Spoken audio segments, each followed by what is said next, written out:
My first time taking the school Proxy 5422, I was pretty sure I was going to pass. And the reason I thought that was because I paid the money. I did the free practice test offered through the Proxy ETS, and they offer it 7 times, I believe. And I took it all 7 times, and they say if you get within the 70th percentile, you're pretty much guaranteed to pass. I was in the 90th percentile. I got a 158, and most states require you to have a 159. Now, I think Tennessee even wants you to have a 180. So I have some work to do. And through my research, I found that I had to order this because a lot of the test is based on this national model, which I'm going to cover in this video. The state of Alabama, where I'm planning to go, they no longer require the Proxy 5422. They've been following it since 2003 when it came out, but they currently believe that their state is being threatened by the agenda of the ASCA model, which is leaning more toward, I don't know, like just different agendas. And they feel like school counselors are being encouraged to indoctrinate students. So they've suspended the proxy, and now they want 2 years of experience, which sucks for me, as I'm going to discuss later, because I don't have 2 years of experience yet. I want to pass the proxy, which will give me access to working in any state. So I got this. I'm going to cover exactly how to go through this to pass the proxy. And then the other thing I can say as far as what Alabama's done let's talk about another is Alabama feels that school counselors are being encouraged to indoctrinate students. I have here very important stuff in the ASCA book. It says, school counselors do not impose their values on students and or families when making referrals to outside resources for students and or family support. That would be unethical. And turn back one page. This is page 16. And it says, respect students and families' values, beliefs, and sexual orientation. And I also highlighted, avoid imposing personal beliefs or values rooted in one's own religion, culture, or ethnicity. So no matter if ASCA is encouraging counselors to indoctrinate students, that is still in here as part of the value system of being a school counselor. Outside of using that manual, the ASCA manual, the 4th edition, latest edition, I go and use the Khan Academy, and this is the best version you can use, the Khan Academy Humanistic Theory, because this covers all like Jean Piaget, Erik Erikson, Kohlberg, Vygotsky, all the ones that they're going to mention in that proxy. Each state, I've learned, is like its own little country with its own laws regarding schools, so it's important to understand those dynamics. And the map shown in this iMovie shows you the majority of states requires you to have years of experience before offering reciprocity. Arizona, where I am currently living, it states they require 2 years of classroom experience, but since I'm paid through a federal grant, a federal school safety grant, I believe that was waived. I really was trying to choose between Alabama and Washington State, my home state. So I wanted to just show you that, excuse me, you go to the Washington State Department of Education website, and you go to the first time applicant here. And then you would select school counselor. That would take you to this page here, first time applicant. And you have to hold a master's degree in counseling or school counseling. And you have to complete a state approved program. Your college needs to be accredited. If you did not complete a program, that means you were probably grandfathered in. So they have those requirements. And then you have to complete right here the, can you see, completion of the comprehensive exam. That would be the proxy. So then also the fingerprints would be required to work in Washington State. Washington requires you to have that proxy exam, which, any exam to pass to qualify, which means they're not acknowledging the NCE, which initially I wanted to take that one and just have it over with, but it's NA, it's not applicable. But the proxy 2, this one 5422, that one you have to pass with a 159, and that's valid through October 1st, 2022 to current, right now present. This 5421, that was the old version. You'd have to pass with 156, but it stopped being valid September 30th of 2022. And then these tests are good for 10 years. So they also list the other ones. If you had taken this exam prior to 2014, that would qualify you to work in Washington. Or this one here, which they stopped using in 2003. I mean, that would probably not be valid any longer. They're usually only valid for 10 years. And while Washington State is one of the few states that does not require experience, they do require you to pass that proxy. Alabama, I've learned, has temporarily suspended the proxy exam. So now they require 2 full years of experience, which I don't quite yet have. And it really sucks because I'm ready to move. And now I'm going to have to figure out what to do. It could be as simple as moving there and getting a job in a private school for a year. That would give me also experience. Then I could get certified through Alabama State Department of Education. This here, number 2, right here, it says an applicant who holds a graduate degree from a senior institution that was regionally accredited at the time of the degree was earned, and a valid master's or 6-year education specialist level professional educational certificate in an instructional support area other than educational administration. So basically right here it says like library media, school counseling, school psychometry, school psychology, sport management, stuff like that. Issued by another state, so mine is issued in Arizona. Blah, blah, blah.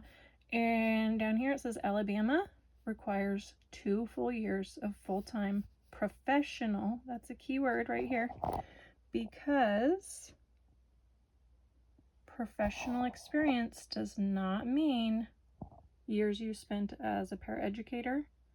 This would be actually your professional school counseling experience.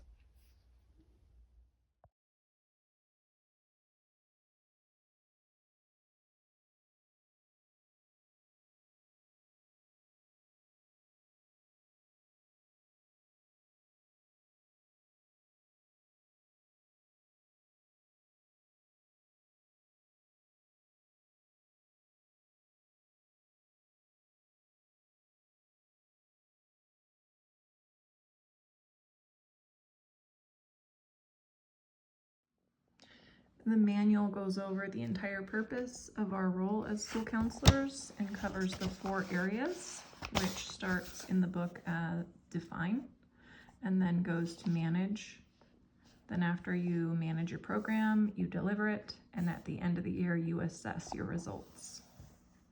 That's on the very first page of the latest 4th edition of the ASCA National Model. And on page 6 and 7 of the manual, it goes over the mindset and behaviors, which is greatly what that whole section define is based on, as well as our entire program. And you see here that mindsets has a list, M1 through 7, which means mindset 1, mindset 2, mindset 3, and so on. And on page 7, where it covers behaviors, we have this entire chart. And in the first column, it's BPF1, BPF2, which means behaviors, professional foundation 1, 2, and so on. Second column, BSS1, behaviors, student services, behavior, student services. And then the third column is planning and assessment. So we have behaviors, B, planning and assessment, P-E. As you turn the page, you'll see the BPF. Turn the page and there's a more detailed description of each one here that you can resort to reading more about them. And there's also some good templates offered in the Manage section on page 48, 49, and throughout the Manage section of the book. You don't have to use them, but they're here if you want to make copies.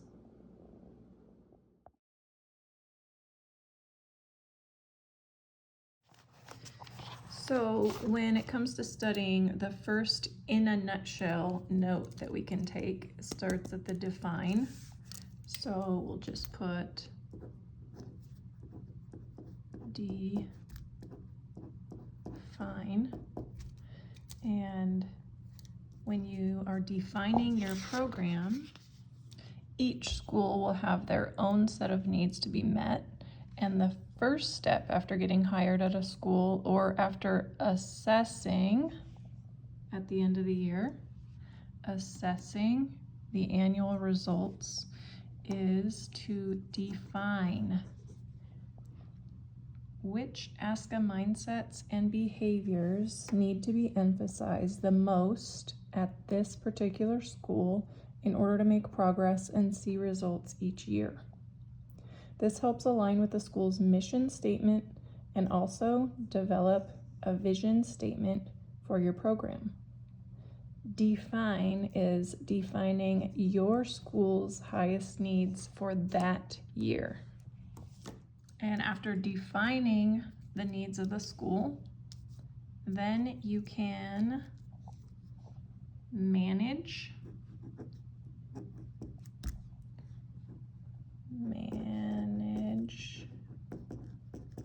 your program, which includes, once you define your school's needs and goals for that year, then it's time to develop your program so you have a plan for the year's agenda. After defining the needs, it will be time to develop a vision.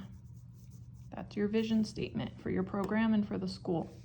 Developing a vision for your program is the first part of managing your program. Another aspect of managing is creating data forms to track progress that you can assess, again, at the end of the year. You can assess later. Data helps to see if there was improvement in closing the gap, the action plan for the school and closing the gap.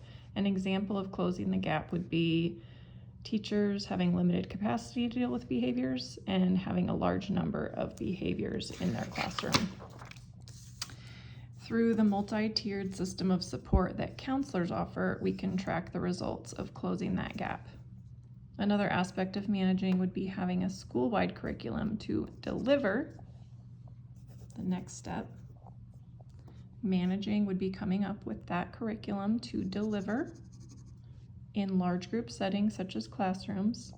And we manage our program through Tier 1, school-wide education on beliefs and character, and Tier 2, small group interventions, and then Tier 3, referring students out for more concentrated help. Once we've managed to create our programs based on the mission and vision statements as well as the curriculum that we're planning to use, then we can actually deliver the service. And by delivering the services that we have, by offering the multi-tiered system of support, is the best way to describe how we deliver. We deliver our services through that multi-tiered system of support.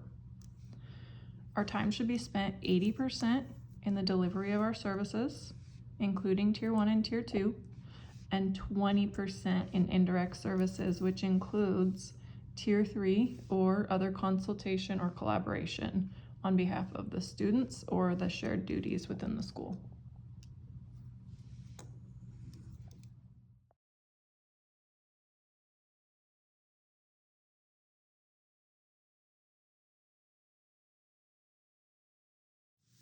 And finally, after we've completed that first year of our counseling career, or maybe just ongoing for the next school year, we need to assess our program.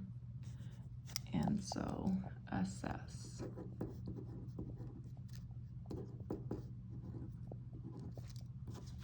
What does it look like to assess our program? This is where we evaluate those Google Forms that we created as data to track our results. A couple examples of mine look like this. I'll show you in a second. And you can see different views in Google Forms, and that gives you access to assessing how it all worked out. How did your program look on paper? Assessing our program is our best own constructive criticism. Assessing also includes our own assessment, which is on page 109, that we're supposed to fill out on a yearly basis, and our performance appraisal, which is completed by our admin team. So if I go into our manual and I go to page 109, we have the self-assessment here where we can rate ourselves 0 to 3. And we also have other templates like the school counselor performance appraisal template.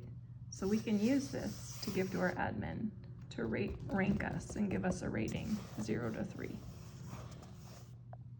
And once you're in Google Gmail, if your school uses Gmail, you go to the little hamburger, this 3-layered dotted icon.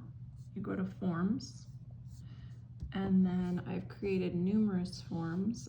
I've created permission slips for my small groups, and then I've created for my small groups for each student. Teachers will let me know if they need self-esteem help, behavioral help, big emotion, defiance.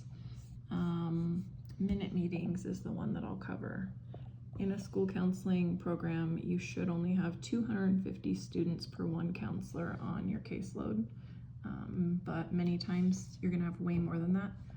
Minute meetings are something that should be done with every student, just a brief check-in so that they can feel comfortable with you. And a minute meeting that I created was having name, grade, how is school going? Do you know where my office is? Do you have friends at school? Do you miss a lot of school days? What would be the biggest reason you miss school? If you could like school, would you come every day? Do you know a grown-up at school you can talk to? Is there anything bothering you outside of school? What is bothering you? Is there anything you need to tell the counselor? What do you need to tell the counselor? And then which specials is your favorite? And then I can actually go and look at this in different views and see a pie graph and different things like that and really evaluate, oh, not many kids know where my office is, or, oh, these kids miss school because there's mean kids. That'll tell me a lot about my program.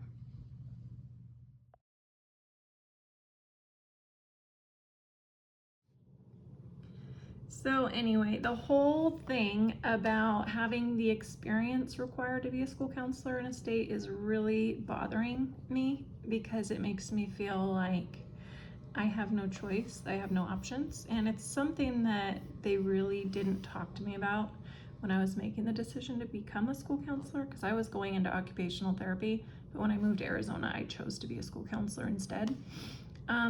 But I graduated and I'm on the school safety grant. It's right here in my town. It worked out really well. The position opened right when I graduated. It was seamless. But one thing I took for granted was that Arizona does require years of experience. Right here, you'll see right here, school counseling experience, verification of 2 years of full-time experience as a school counselor. Or teaching experience. A lot of the states requiring experience just want you to have professional, quote unquote, experience, not a teacher's aide, not a paraeducator, not a volunteer, not your internship. They want you to have 2 years of classroom management experience. So Arizona does require that. I just talked to the lady at the Department of Education in Alabama one last time, just before starting this video. She said that if you're part of a small percentage of colleges that are pretty niche, that are CACREP accredited, then that would kind of dismiss the years of experience. But she said most traditional programs are going to be the type where you have to go and gain that 2 years of experience. So it's kind of unfair in a way, because then if you weren't a teacher becoming a school counselor and you just knew that you want to be a school counselor, you go to the program, you're basically forced to move to one of these pink states and get that 2 years of experience. North Carolina, South Carolina, they have some pretty good teacher benefits and pay, so that could be an option. But since I want to be here, I need another year of experience. Washington, even though it looks red on here, I'm not really sure. I think it's because they require you to have an internship. But Washington does not require the years of experience to become a school counselor. But you do need to meet those requirements that I talked about earlier. You need to have the master's in counseling, complete a state-approved program, and pass the proxy and the background check and fingerprinting. And then here we go with, North Carolina as an example, does not require the years of experience to become a school counselor. However, you must meet these requirements. So they want you to pass the proxy with a 570. And I had gotten, what was it, a 570. I'm not sure what that's about. But it still takes a good 6 to 7 years, because a bachelor's degree takes 4 years, a master's degree takes 2 years. Then they want you to have years of experience in most states. Again, we'll go back over here.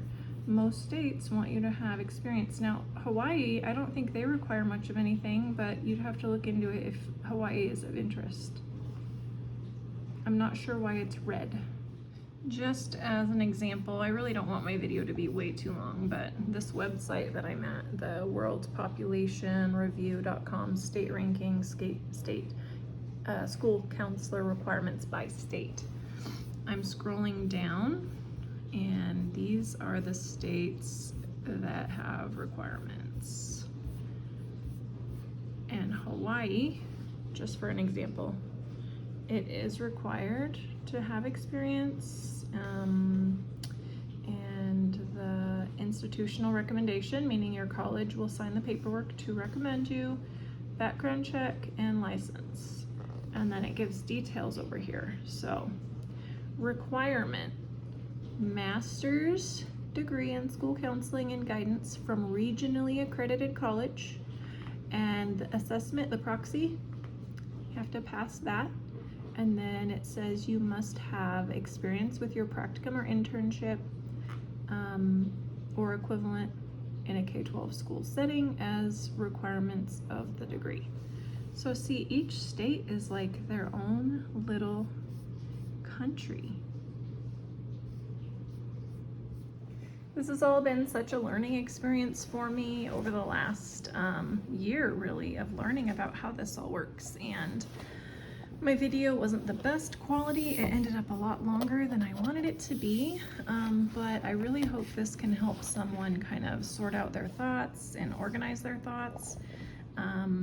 I wish I could have been a little bit better with like showing you guys stuff and not being off tilt like this, but the main point in studying for the proxy, which I recommend doing because it's good for 10 years, it really opens up your options, is getting this book and studying the book basically the way that I showed you, understanding those 4 categories that are listed inside, and then understanding that you need to look up the state of interest or states of interest and find out what the requirements are.